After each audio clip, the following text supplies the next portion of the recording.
Hi guys, very warm welcome to all of you. आज की video में मैं आपके साथ यहाँ पे डिस्कशन कर रहा हूँ लियो टॉल्स्टॉय की मास्टरपीस एना कैरेंजना के बारे में। तो ऑलरेडी इसके ऊपर 25-26 वीडियो मैंने बना दिए हैं।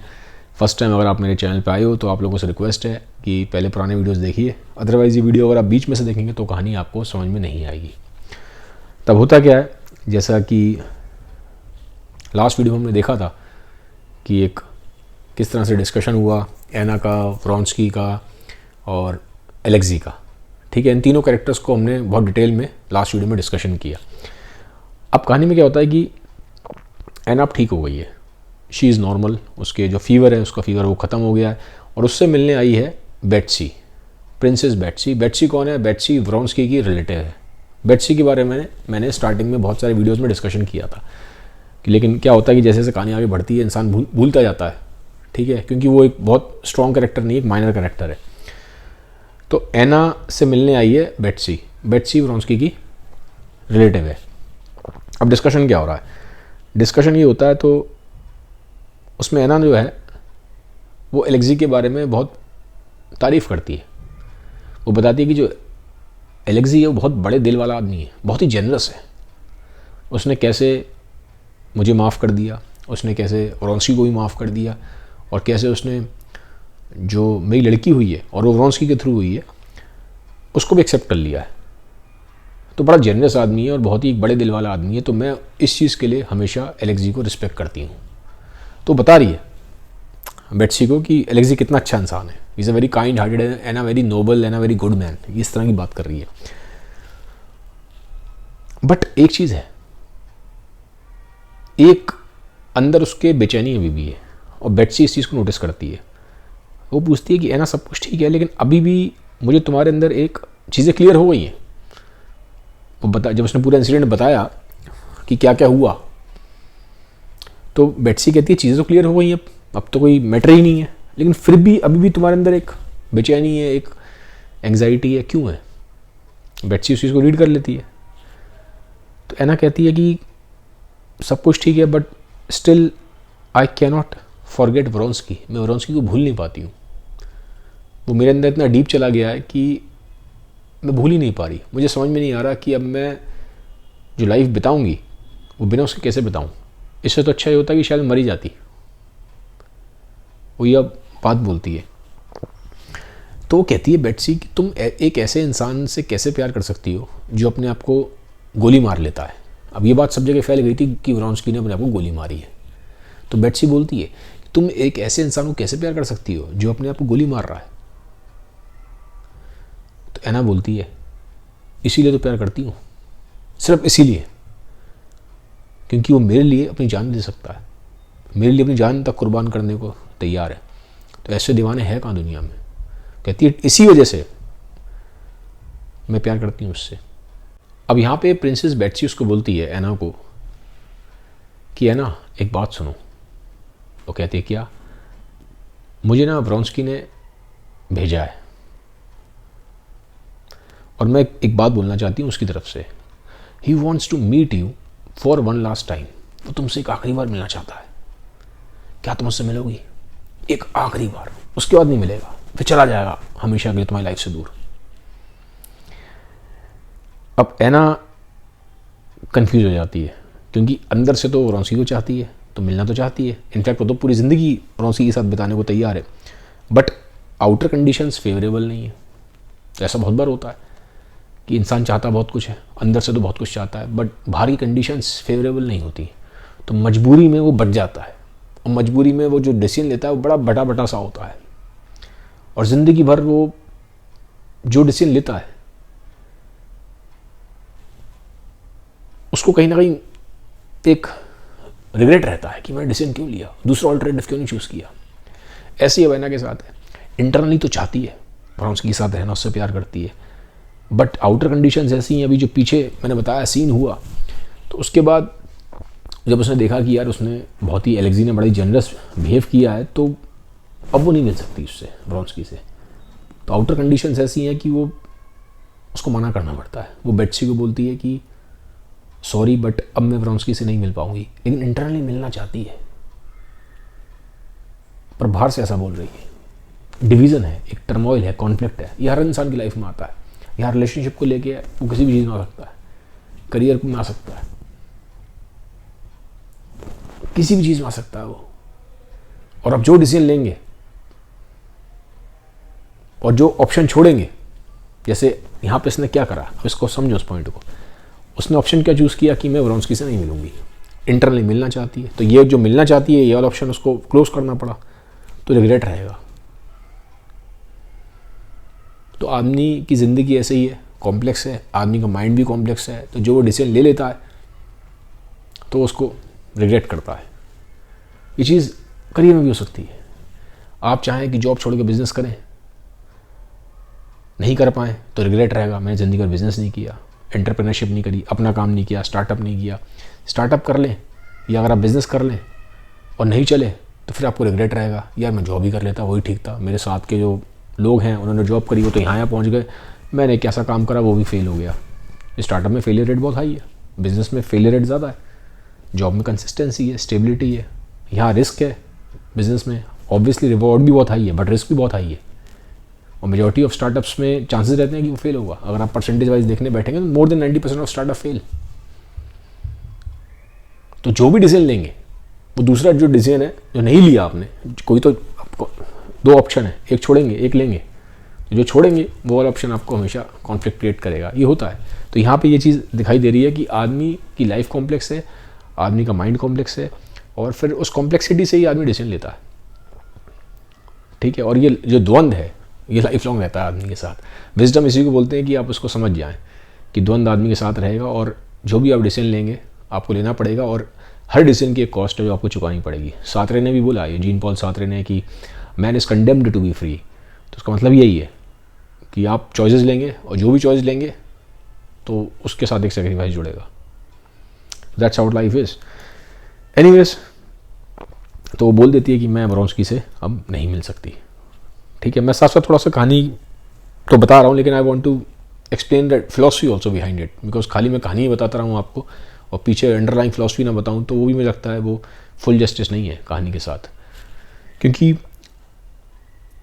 रशियन लिटरेचर जो है वो डीप है, ठीक है, वो बाकी लिटरेचर की तरह नहीं है कि आप इसको नॉवल को नॉवल समझ के पढ़ लें। दो राइटर ऐसे हैं जिनको मैं बोलूँगा, इनफैक्ट तीन बोलूँगा, जिनको आप सिर्फ ऐसे ही नहीं पढ़ सकते कि आपने उसको नॉवल की तरह पढ़ लिया, ये एंटरटेनमेंट है वो। और तीन राइटर का नाम बताता हूँ आपको, टॉल्स्टॉय, डॉस्टोवस्की और तीसरा शेक्सपियर। ये तीनों राइटर ऐसे हैं, एटलीस्ट मेरी नॉलेज में, हो सकता है और भी हो, मैंने सब कुछ तो नहीं पढ़ा, रशियन लिटरेचर ज़्यादा पढ़ा है, शेक्सपियर ज़्यादा पढ़ा है, तो तीनों को मैं कभी नॉवल की तरह नहीं पढ़ता। मुझे लगता है इसमें बहुत सारी विजडम और फिलॉसफी छुपी हुई है कहानी के फॉर्म में, ठीक है। तो इसलिए जो अंडरलाइन फिलॉसफी है वही बताता जाऊँगा, कोशिश करूँगा कि आपको जो रियल वर्ल्ड की चीज़ें हैं हमारी उससे भी आप कनेक्ट कर पाएँ, क्योंकि ये जो कॉन्फ्लिक्ट्स हैं ये इटर्नल है, हमेशा रहेंगे, पहले भी थे, 200 साल पहले का ही राइटिंग है ये, तो आज भी वही कॉन्फ्लिक्ट आदमी फेस करता है, रिलेशनशिप में ही फेस करता है, करियर में भी करता है, और आगे भी करेगा, ठीक है। चलो वापस आते हैं अब इस पर। तो अब एना से बेट्सी बात कर रही है, थोड़ी देर बाद बेट्सी चली जाती है, और वहाँ पे आता है स्टीफन। स्टीफन एना का भाई है। अब स्टीफन से एना बात करती है, अब स्टीफन से वो ज़्यादा और खुल के बात कर पाई क्योंकि उसका भाई है। तो एना से बात करते टाइम ये चीज़ रियलाइज़ होती है स्टीफन को कि एना ट्रैप में है, क्योंकि रहना वो चाहती है, व्रोंस्की के साथ रह नहीं सकती, डिवोर्स वो वहाँ ले नहीं सकती अब एलेक्सी से, क्योंकि एलेक्सी ने वैसे ही ऑलरेडी इतना जनरस दिखा दिया, अपने आप को बड़ा दिल वाला दिखा दिया, तो कैसे उसको डिवोर्स के लिए वो करे। तो रहना नहीं चाहती है वो एलेक्सी के साथ, रहना चाहती है व्रोंस्की के साथ, पर अब छोड़ उसको भी नहीं पा रही है एलेक्सी को, क्योंकि उसको लगता है इंटरनली कहीं ना कहीं उसके साथ तो यार अन्याय होगा, ये पॉइंट उसको दिमाग में आता है, कहीं ना कहीं गिल्ट वाली फीलिंग आती है। अन्याय नहीं भी बोले तो at least if not injustice she is feeling kind of guilt, कि भाई वो बंदा तो अपने आप को बहुत जनरस दिखा रहा है एलेक्सी, वो हर चीज़ मेरी माफ़ करने को तैयार है, तो फिर अब मैं उसको ऐसे कैसे छोड़ दूँ। उसकी जो इनर मॉरल कंसाइंस है, वो जो उसको गिल्ट है, वो चीज़ हो रही है, तो वो ऐसे अब उसको डिवोर्स नहीं दे सकती। पर रहना व्रोंस्की के साथ चाहती है, प्यार तो उससे करती है, तो वो फंस गई है, ट्रैप में है, अब निकल नहीं पा रही है इस कंडीशन से, ठीक है। इसको एक और राइटर है, एग्जिस्टेंशियल राइटर फ्रांस काफ्का बोलता है काफ्कास्क मतलब होता है कि आदमी ऐसी कंडीशन में फंसा है, आगे कुआ है पीछे खाई है, जाए तो जाए कहाँ। ये इसकी वही कहानी हो गई है ना, कि उसको डिवोर्स दे नहीं पा रही, व्रोंस्की के साथ रह नहीं पा रही, रहना चाहती है व्रोंस्की के साथ लेकिन मजबूरी में रहना पड़ रहा है, अब क्या करे। तो ये काफकास कंडीशन है, ठीक है।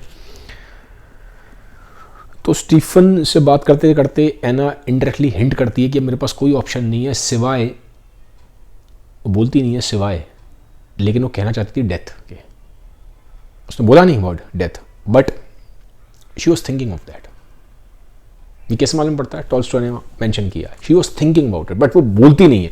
लेकिन स्टीफन है, उसका भाई है, स्मार्ट है, वो उस चीज़ को रियलाइज कर लेता है कि वो ये वर्ड बोलने वाली है, वहीं टोक देता है कि रुको बहन, रुको रुको रुको, लाइफ में हर चीज़ का सॉल्यूशन है, इतनी जल्दी घबराते नहीं है, चाहे कितनी भी मुसीबत आ जाए हर चीज़ का सॉल्यूशन है। तो there is a solution for it, मैं सॉल्यूशन निकाल के दूंगा तुम्हें, तुम टेंशन मत लो, I will find out a solution, मैं तुम्हारा भाई हूँ, तुम्हारी हेल्प करूंगा। तो यहाँ पे हमें एक चीज़ मालूम पड़ती है स्टीफन के बारे में। स्टीफन का एक एटीट्यूड है, मैं हूँ ना type attitude, I am there for you, और वो ऑप्टिमिस्टिक है।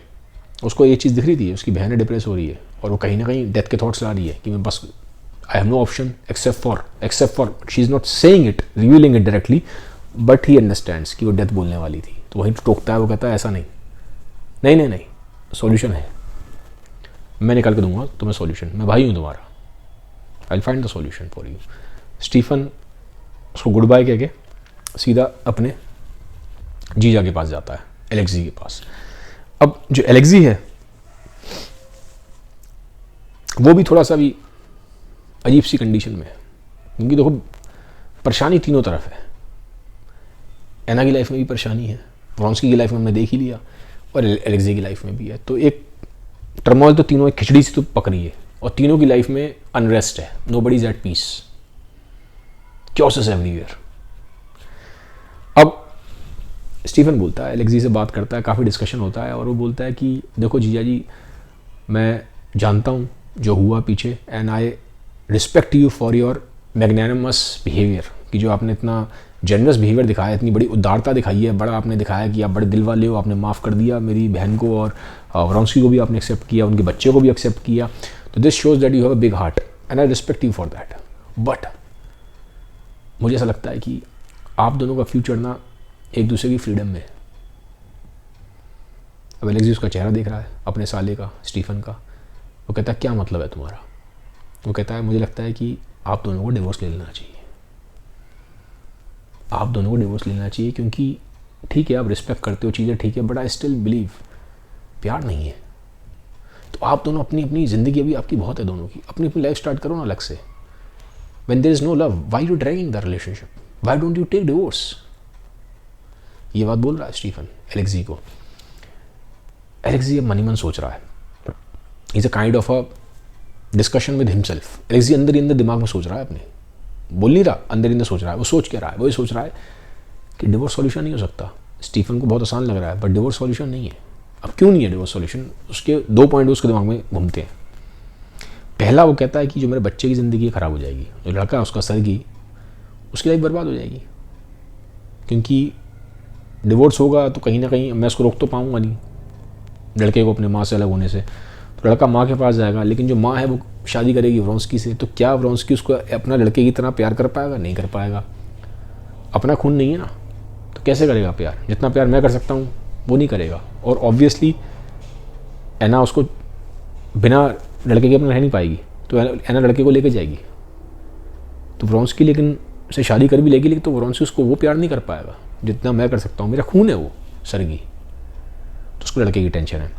सेकंड, वो सोचता है कि जिस इंसान के लिए वो मुझे शायद डिवोर्स लेना चाहेगी एना, कोई भरोसा नहीं है उसका, 2 साल 3 साल बाद छोड़ दे वो भी, फिर वो क्या करेगी? फिर किसी और के साथ रिलेशन बनाएगी, तो दुनिया में तो उसकी जगह सही होगी, people will laugh at her, उसकी कितनी बेइज्जती होगी। तो मैं तो, एना ने भले ही शायद प्यार व्रोंस्की से करती है, बट मैं तो, मेरे मन में तो उसके लिए फीलिंग्स है ना यार, मैं कैसे उसको एक पब्लिक ह्यूमिलेशन के लिए, डिसग्रेस के लिए छोड़ दूँ? तो divorce is not an option. He is thinking in his mind, अपने आप से बात कर रहा है, अपने दिमाग में सोच रहा है। ठीक है, तो एक चीज़ और बताता हूँ, लोग समझते हैं कि डॉस्टोवस्की ही इस तरह की चीज़ें दिखाता है कि आदमी अपने दिमाग में सोच रहा है। ऐसा नहीं है, टॉल्स्टॉय भी दिखाता है। बहुत सारे लोगों ने इस पर बोला है कि डॉस्टोवस्की साइकोलॉजिस्ट है और टॉल्स्टॉय सोशियोलॉजिस्ट है। ऐसा नहीं है, चीज़ें इतनी क्लियर कट नहीं है। यहाँ पे साफ साफ क्लियर हो रहा है जो टॉल्स्टॉय भी है वो व्रोंस्की के दिमाग के अंदर बैठ के सोच रहा है, व्रोंस्की नहीं सॉरी, एलेक्सी के दिमाग के अंदर बैठ के भी। तो ही इज़ ऑल्सो साइकोलॉजिस्ट। एक अच्छा राइटर होगा साइकोलॉजिस्ट होगा। अच्छा राइटर की पहचान होती है, जो एक बहुत टॉप लेवल का राइटर होगा ना, उसकी पहचान सिर्फ ये नहीं है कि उसकी किताबें ज़्यादा बिकेंगी, हो सकता है उसे कोई किताब ना बिके, but he knows how to enter inside the head of the character and think. ये बहुत बड़ी काबिलियत होती है कि सामने वाले के दिमाग के अंदर आप एंटर कर पाएँ और उसकी नज़रों से दुनिया को देख पाएँ। ये मेरे डेफिनेशन में यही एक बड़े राइटर की वो है, पहचान है। तो ये आपको डॉस्टोव्स्की टॉल्स्टॉय दोनों में दिखाई देगा। इनफैक्ट थोड़ा हिंट शेक्सपियर में भी देखने को मिलता है। खैर, तो वो डिवोर्स के फेवर में नहीं है। वो कहता है स्टीफन को नहीं पता, स्टीफन तो ऐसे ही चीज़ों को बहुत लाइट हार्टेड ले रहा है, तो बोल रहा है। लेकिन अब स्टीफन जो है उसको ऐसा लगता है एलेक्सी आंसर नहीं करता इस चीज़ के बारे में, चुप रहता है। एलेक्सी बाय नेचर मैंने आपको बोला था ज़्यादा बोलता नहीं है, तो स्टीफन उसको मिसरीड कर लेता है। स्टीफन उसको मिसरीड कर लेता है, उसको लगता है कि ये डिवोर्स के लिए रेडी हो गया है। तो उसको ऐसा लगता है कि वो डिवोर्स ले लेगा क्योंकि बोल नहीं रहा, चुप हो गया है। तो वो ये अंडरस्टैंडिंग लेके जाके एना को बता देता है कि मेरी बात हो गई है जीआई से, वो तुम्हें डिवोर्स दे देंगे, तुम्हारा भी कॉन्फ्लिक्ट खत्म हो गया।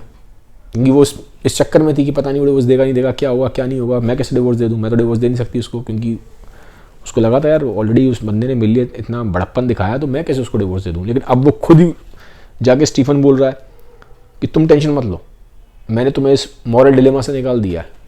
वो खुद कह रहा है कि वो तुम्हें डिवोर्स दे देगा। एलेक्सी तुम्हें डिवोर्स देने के लिए तैयार हो गया है, तो तुम्हें मैंने इस मॉरल कॉन्फ्लिक्ट से निकाल दिया है। तो अब वो दे रहा है तो तुम ले लेना डिवोर्स, क्या टेंशन है, कॉन्फ्लिक्ट खत्म हो गया, अब रह लेना व्रोंस्की के साथ। तो यहाँ पे स्टीफन को ऐसा लगता है कि उसने हाँ कर दी और जाके उसको एना को बोल देता है। अब सीन चेंज होता है, अब हम आते हैं व्रोंस्की की तरफ। व्रोंस्की के बारे में मैंने लास्ट वीडियो में बताया था कि व्रोंस्की ने अपने आप को गोली मार ली थी, ठीक है, ही अटेम्प्टेड सुसाइड। तो वहाँ पे जो व्रोंस्की की भाभी होती है, मतलब जो उसके बड़े भाई की जो बीवी है, वो वहाँ पहुँच जाती है, वारिया नाम था उसका।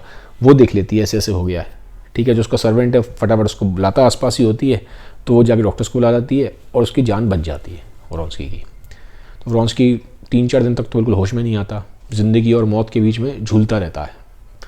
तो 3-4 दिन बाद जब नॉर्मल होता है तो वो उसको बोलती है, वारिया उससे बोलती है, जिसकी भाभी है उससे, कि तुमने क्या किया व्रोंस्की, क्या किया, ये तो तुमने चांस वाली बात थी कि तुम्हारी जो गोली है वो तुम्हें चेस्ट में लगी नहीं, साइड से निकल गई, बच गया था, घायल हो गया था, लेकिन बीच में नहीं लगी, बीच में लगती तो मर जाता, दिल में लगती गोली तो साइड से कहीं से निकल जाती है, घायल हुआ लेकिन बच गया। व्रोंस्की कहता है ये बाय एक्सीडेंट था, ये बाय एक्सीडेंट हुआ है। अब सब जगह तो बात ये फैल गई थी कि इसने खुद को गोली मारी है, एना के चक्कर में मारी है, लेकिन अब व्रोंस्की बोलता है कि आप ये बात सब जगह बोल दो, ये बाय एक्सीडेंट हुआ है, ये मैंने जानबूझ के गोली नहीं मारी, बाई चांस गोली चल गई। तो वो मुकर जाता है, लेकिन रियलिटी तो आप जानती हैं क्या थी, ठीक है। तो ये बात बोलता है, भाभी को कहता है कि आपको टेंशन लेने की ज़रूरत नहीं है, तो इट वॉज बाय मिस्टेक। अब जो उसकी भाभी उसकी आंखें देख रही हैं, वो समझती हैं कि झूठ बोल रहा है, लेकिन अब शांत हो जाती हैं, क्या करें, ठीक है, और बोलती हैं कि कोशिश करना आगे से दोबारा ऐसी मिस्टेक ना हो, वही बोलती हैं उसको। अब एक बात बोलता है, वो परेशान सा तो है, वो पूछते हैं क्या हुआ, वो कहता है कि मुझे एना से एक बार मिलना है, एक बार। उसी के लिए उसने भेजा था अपने रिलेटिव को, प्रिंसेस बेट्सी को, जिसके बारे में बताया मैंने वीडियो की स्टार्टिंग में। कहता एक बार तो मिलना चाहता हूँ, उसके बाद ज़िंदगी भर ना देखूँ शक्ल उसकी, पर मैं बिना मिले नहीं जा पाऊँगा, एक बार तो मैं उससे मिलूँगा, कुछ भी हो जाए, कुछ भी हो जाए। तो होता क्या है, उसके अंदर बहुत डेस्परेशन है मिलने की।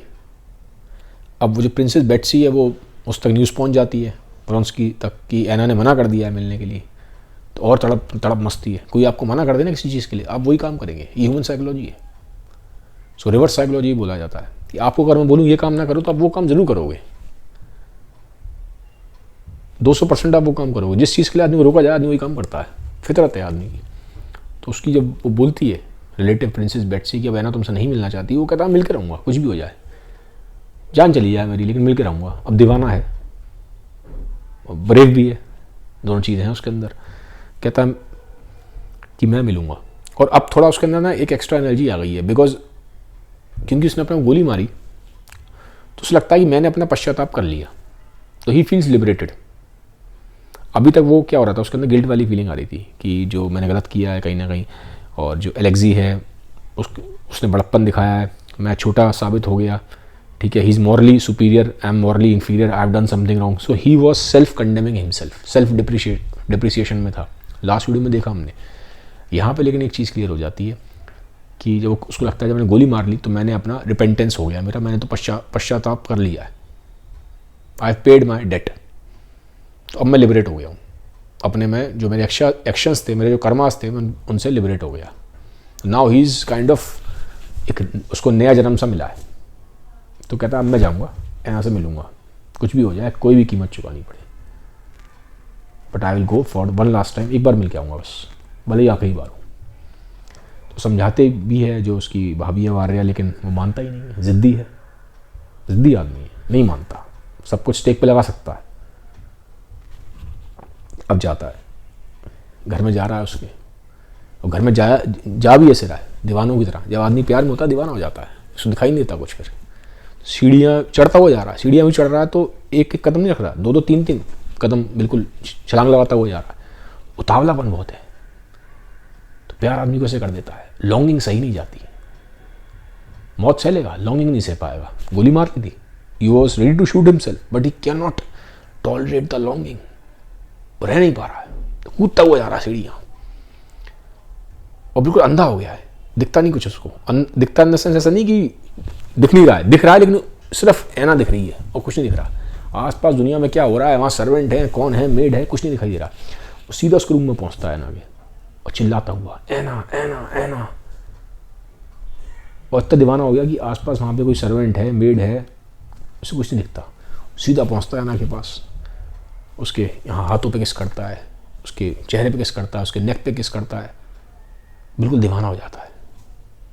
कहता है I can not stay without you, I can not live without you. उसकी आंखों में देखता है, उसका चेहरा ऐसे पकड़ लेता है, I can not live without you Anna. अब ऐना उसका चेहरा देख रही है, उसकी आंखों में देख रही है। अब ऐना के अंदर भी एक उतावलापन था, दीवानापन था, वो कंट्रोल नहीं कर पाती। जबकि बोला उसने ये था कि I will not see Vronsky now, मैं उससे नहीं मिलूंगी। पर जब जैसे ही वो पास पहुंचता है, टच करता है, तो गया माइंड, तो कुछ और पावर है, कुछ और फोर्स है, वो ओवरकम कर लेती है, और ऐना भी बह जाती है। Again she melts away, she melts away. Melts away मतलब अब वो भी वापस उसके अंदर वो प्यार वाली फीलिंग्स उसको बहुत ज़्यादा ओवरकम कर लेती है, वो भी गले लगा लेती है व्रॉन्स्की को।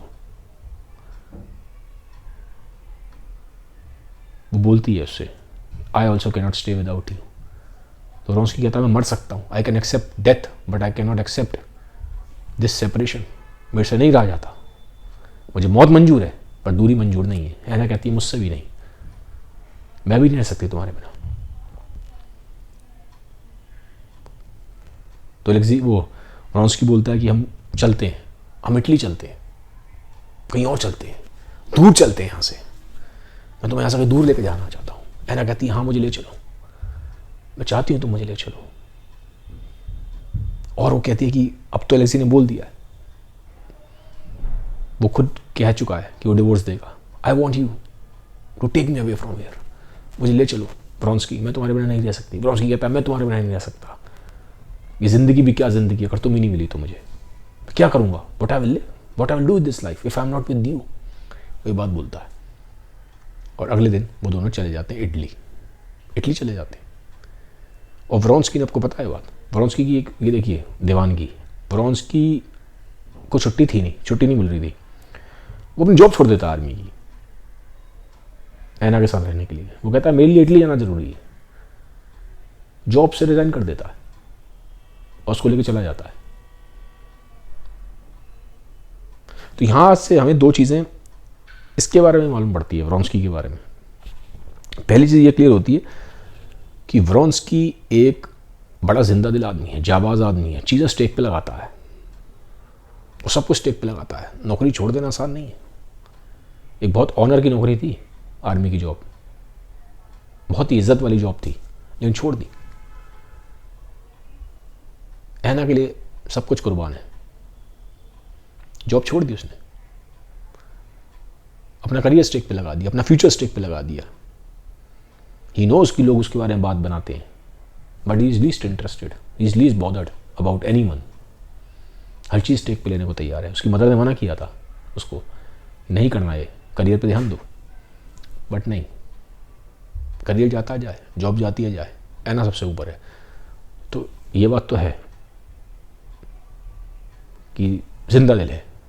जैसा बोलते हैं ना कि ज़िंदगी तो जिंदा दिल जीते हैं, मुर्दा तो खाक जिया करते हैं। ये बात व्रोंस्की पे बिल्कुल 100% यहाँ एविडेंटली दिखती है। He is ready to put things at stake for Anna. Second चीज़, वो उसके साथ टाइम पास नहीं कर रहा था, जबकि व्रोंस्की का अगर आप स्टार्टिंग में कैरेक्टर देखेंगे, जैसा टॉल्स्टॉय ने दिखा है, he is a womaniser and he is a serial womaniser. ठीक है, वो उतना सीरियस नहीं होता, लेकिन एना को लेके बहुत ज़्यादा सीरियस है। इतना सीरियस है कि सोचो वो अपने गोली मार ली उसने, खुद को अपने आप को मारने को वो हो गया था, और आज उसने करियर भी स्टेक पे लगा दिया। तो he is in seriously love with Anna, ये चीज़ क्लियर हो गई है।